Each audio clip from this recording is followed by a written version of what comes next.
Lesson 1.5, use problem-solving strategies and models.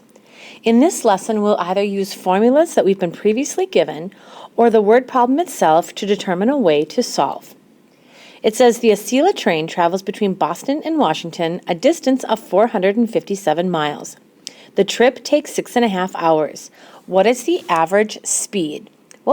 So if we think about trying to connect speed with this distance and time, we have a formula from lesson 1.4, d equals r times t. D is the distance, r is the rate or the speed at which it travels, and t is how much time it takes. This is a pretty straightforward formula. If we know the distance and we know the rate to find, or the time, if we know the distance and the time to find the rate when we substitute in our values, we would get 457 equals r times 6.5. To get r by itself, perform the opposite operation. We'll divide both sides by 6.5. You'll need a calculator for this activity, and it's about 70.3.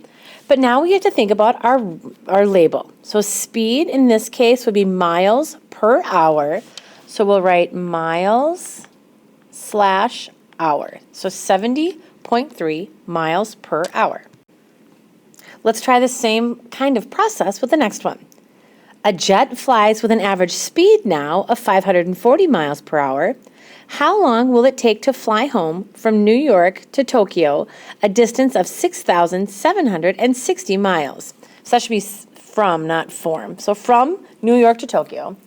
Again, if we are comparing distance, time, and rate, we would use this model, distance equals rate times time. We know that the distance the plane is going to travel, or the jet, is 6,760 miles. It's going pretty fast. The rate is 540 miles per hour. To figure out the approximate time it'll take, if we divide, again, calculator friendly, substitute that in, and to approximate, we'll round to the nearest tenth, about 12.5. If this is our time label, looking at the rate, if the rate is miles per hour, the time would just be labeled in hours. It'll take about 12.5 hours to fly from New York to Tokyo. Our next example doesn't involve one of the formulas from before. It says a paramotor is a parachute propelled by a fan-like motor. The table shows the height h of the paramotorist t minutes after beginning the descent. Find the height of a paramotor after 7 minutes. Taking a look at this table, thinking about visualizing somebody up in the air, kind of flying around, it starts to descend, go down towards the earth. After time, notice the height gets less and less. So after every minute, the paramotorist is getting closer to the ground. Taking a look at how we could model this, any height could be found by taking the original height minus the descent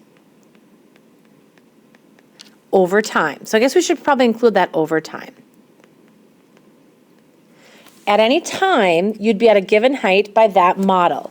And we're subtracting because the original height is when the paramotorist was the highest.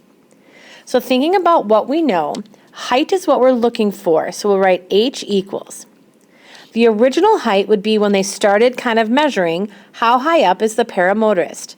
That would be when time is 0, and that would be 2,000. Each minute, you're getting closer and closer, or the paramotorist is getting closer and closer to the ground. How much closer to the ground? Well, let's see if we can come up with a pattern. From 2000 to 1750, the paramotorist has dropped 250 feet in that minute. That seems kind of fast, doesn't it? From 1750 to 1500 in that second minute, if you subtract them, you would also have a difference of 250 again. 1500 to 1250, we're creating a pattern here. And from 1250 to 1000, each minute in order, you're losing 250 feet from your original height. Over time then, if you take that 250 times the number of minutes you've been traveling, that should give you how high up you are from the ground.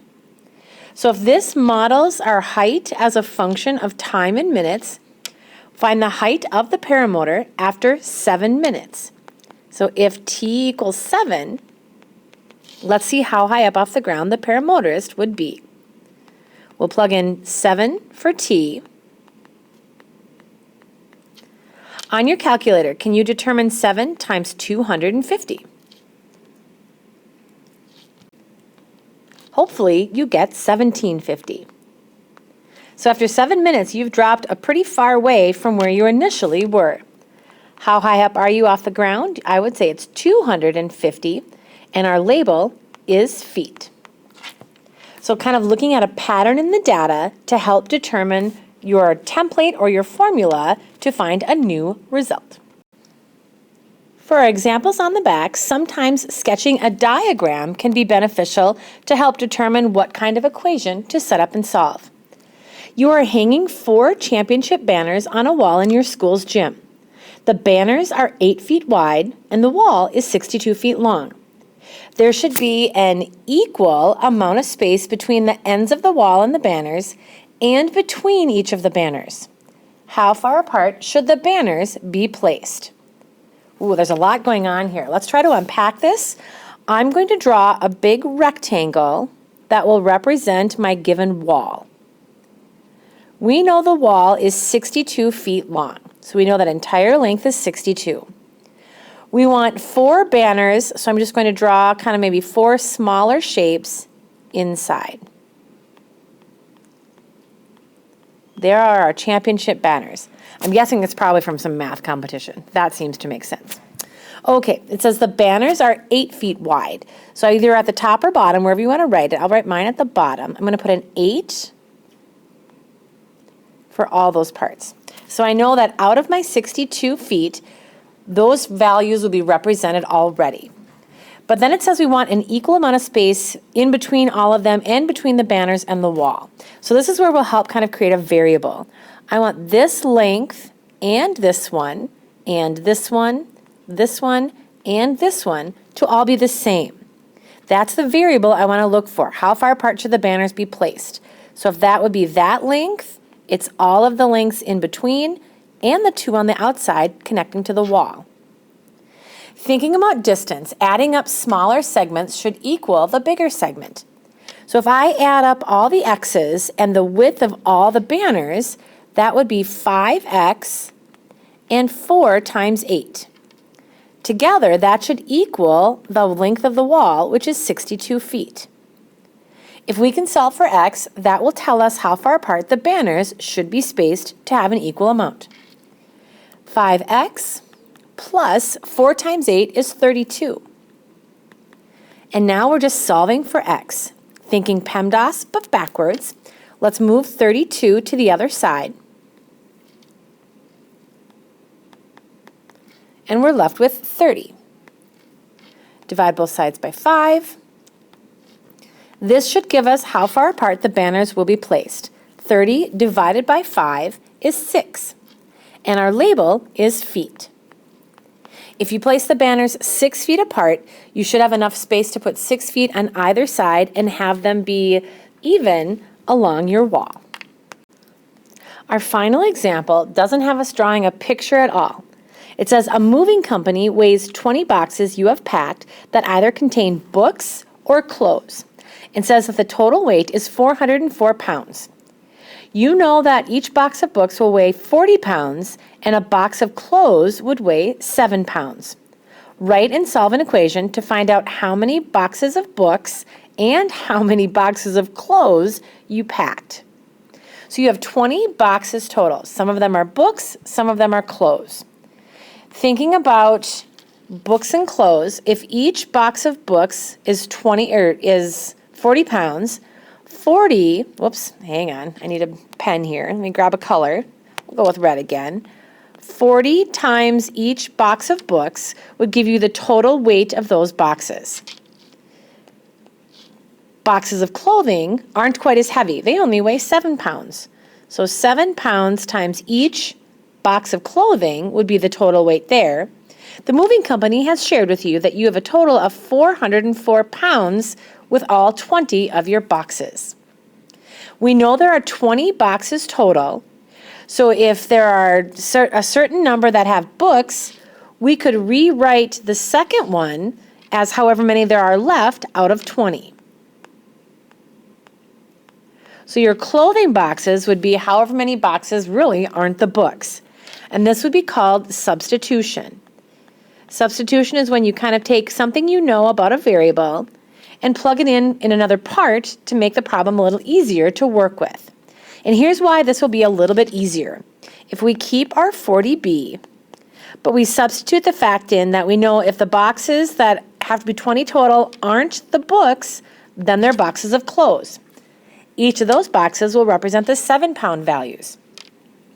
Now in our equation, we only have one variable, and we can solve for it just by combining like terms and simplifying. I'm going to distribute the 7 in because I have two b variables on my left-hand side. That will give you 40b plus 7 times 20, which is 140, minus 7 times b equals 404. On that left-hand side, notice we've got 40b minus 7b. That's 33b. Oops, and I didn't want to make that a highlighter. Sorry about that. Let's fix that. That would equal 33b total. I'm going to move the 140 over, and 404 minus 140 would equal 264. If we divide both the left and right side by 33, we get the variable b left over, and those are the number of boxes of books. Check this on your calculator. 264 divided by 33 should be 8. And that means there are 8 boxes of books.